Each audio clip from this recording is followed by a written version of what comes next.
Jose, thanks again for joining us today here at Behind the Bar. Right. Thank you very much. Of course. Thank you very much for taking the time and, giving the opportunity to the bartenders to, showcase our product, our talent. Yeah. And for folks at home, do you mind just giving, a brief introduction to the audience here, your name, where you're from, and where we are today? My name is José Bermeo. I come from a small town from Ecuador. I've been in the States for roughly 17 years, and we're here at Chez Zou in New York City. All right, I love it, man. So we'd love to just start with the story, man. I mean, you mentioned you were from a small town in Ecuador. How'd you end up here at Chez Zou? It's been a journey. Moved here when I was 17. Obviously, I couldn't afford college because I was an illegal immigrant. But at 17, I started working in restaurants. I was a delivery boy in the West Village. I was running food at the Dutch. Then I moved to Bubet, where I was a barista. I learned a little bit of coffee. Mm-hmm. Then I had the opportunity to work with Chef John Fraser at Narcisa in the Standard Hotel. Next to him, cooking. He was cooking. I was like running the show over there, and it was amazing. But finally, in 2014, I got my work permit. The one place I always wanted to work was the Nomad Hotel. And I took the opportunity, went to the Nomad, joined their team. I started from the bottom, running food. Yep. I was a server. Then finally the opportunity to move behind the bar came up. So I moved behind the bar. I started as a barback, learning how to make cocktails, how to batch things, how to make syrups, a little bit of everything. And then finally got the opportunity to be a bartender. And I've been bartending for 6 years now, and it's been great. Took this opportunity 3 years ago at Chez Zou to join their team and help them open the restaurant bar, the lobby bar, and then Chez Zou up here at the bar. Perfect. Yeah. Perfect, man. So now I'd like to, dive into, a bit of drinks here. Yeah, right? Of course. We'd be remiss if we didn't mention drinks at Behind the Bar. Yeah. But what are 3, drinks that you'd like to spotlight, on the Chez Zou menu for folks at home? Let's start with the stiff. Okay. A strong drink. One of my favorites. It's called the Pinch Hitter. It's been on the menu for 3 years now. People love it. So simple, inspired on an old-fashioned, touch of honey, bitters, koji, which is a savory component, apricot liqueur, and Japanese whiskey. Okay. Simple, delicious, tasty. Yeah. People love it. It's my kind of drink right there. Oh, yeah. It's also summery kind of thing. Yeah. Yeah. What was it about bartending in particular that sort of drew you to the craft? A lot of bartenders sometimes, they focus too much on the cocktail menu, the cocktails, that they gotta be complex, presentable.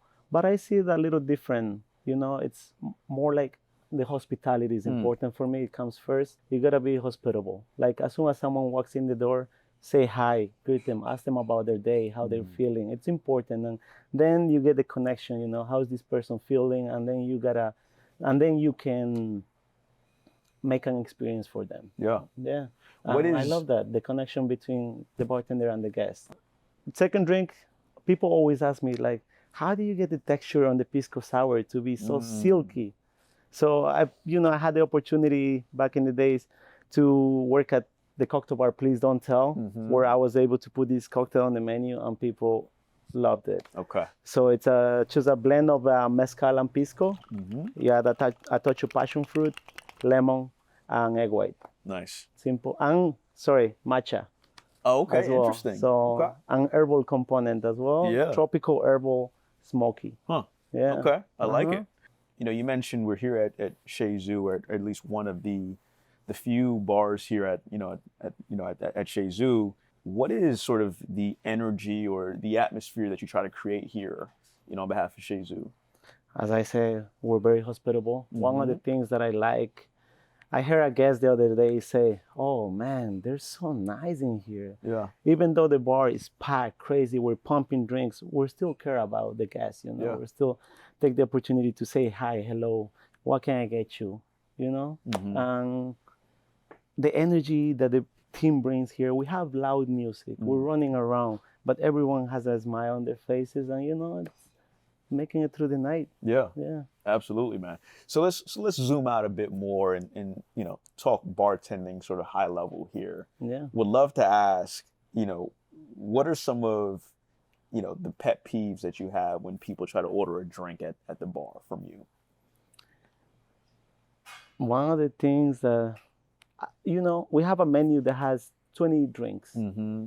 Some people love reading the menu, some people don't. Yeah. So people go to the bar, they're like, oh, what's your favorite drink?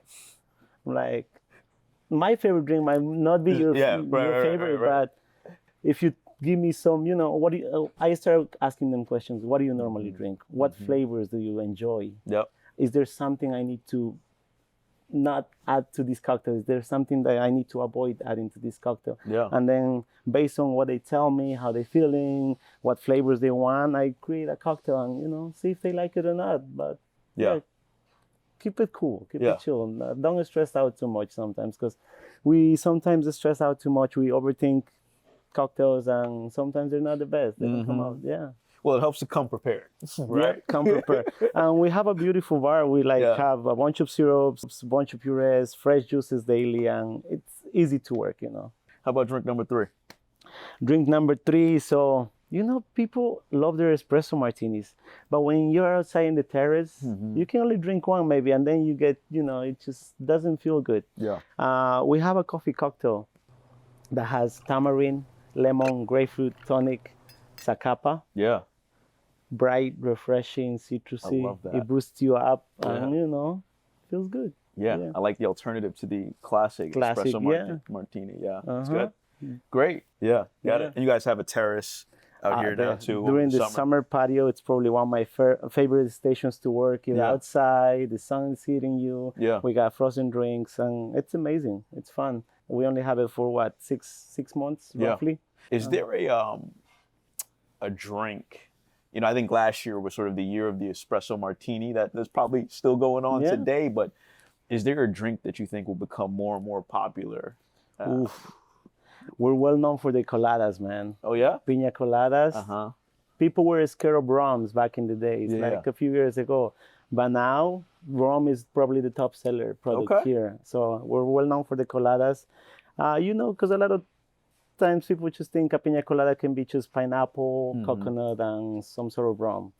Here we took it a little different. We have like a gingery colada, so ginger, raspberry, lime, and rum. So it still has the consistency of a colada. And we have another one that has yogurt, dill, cucumber, rum, lime, and people are like, yogurt, really? Yeah. But that's what it gives the texture to the drink. And at the end, when people try it, and they're like, wow, this is amazing. Okay. So, yeah. And so, Coladas, I think it's one of the cocktails that are evolving, and I love it. Can be better. Yeah, we'll definitely keep a lookout for it. So bartending is your trade. One of the things I'd love to talk to you about is sort of, what you do in your free time. We had talked a little bit about, the apparel company that you had set up, man. We'd love to, learn a little bit more about that. Yeah, free time. Free time as a bartender is a little rough. I got my brand. We launched the brand 3 months ago now. Okay. It's going really well. But whenever I have free time, you will find me hanging around the food bazaar aisles. Okay. Finding different ingredients. Or, I love cooking at home with my roommates. So finding these weird ingredients sometimes that I can add in the kitchen or even in the cocktails. Yeah, that's what I like to do on my free times. And we'll love to just spotlight really quickly sort of the name of the company here, what you create, and So basically, as I told you, I've been working in the restaurant industry for roughly 17 years now, and I have the opportunity to work in different establishments, Italian, Indian, American. So New York City is a blend of cultures. That's the name of our brand, Cultures New York City. I love it. It's a blend of everything. That's right. Sometimes people just focus on one thing. Oh, let me open an Italian restaurant. But go above and beyond, do something else. Right. I don't know, it's New York City. You find yourself in New York City, blend of cultures. That's the name of our brand. We basically started making hats inspired on cocktails. So let's see, for the coladas, we have one that says piña coladas and colors of the summer and kind of thing. We have one for the espresso martini that it just says classy on the front, but then you have the recipe of the espresso martini underneath. There we go. Then the recipe underneath, and then the meaning of the 3 beans as well. health, wealth, and happiness. I love it. I Yeah. love it, man. I might have to pick up a hat myself. But besides the hats, we also started making uniforms for restaurants, Okay. which is going really, really well. So kind of like jackets for bartenders. Yeah. You know, some places, it's you go to fancy places where they only wear like a white bottom-up shirt, kind of thing, simple. But now a place from Chicago reached out. It's called Maple and Ash, Okay. fancy restaurant. They were like, okay, we want to change it up, make it a little more lively. So Yeah. we custom made them a jacket for the bartenders, black on one side and then colorful on the other Love it. side. Yeah. Keeps clean, neat, and makes you look good as well as a bartender. Okay. Yeah. And where can people, hit buy and purchase? Yeah, so you can find us on Instagram at Cultures New York, or same thing, the website, it's called culturesnewyork.com. Well, again, Jose, thank you again for taking the time out and speaking with us here at Behind the Bar. I really appreciate it. Any final words you'd like to leave the audience with? Ah, man, to my bartender fellows, take as many opportunities as you can, Thank you guys for, doing this with us. And, Yeah.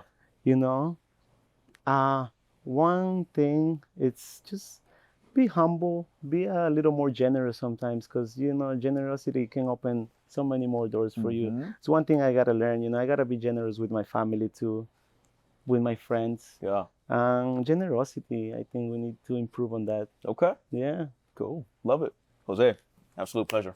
Thank you very much. Thank you again. Thank you. Appreciate it.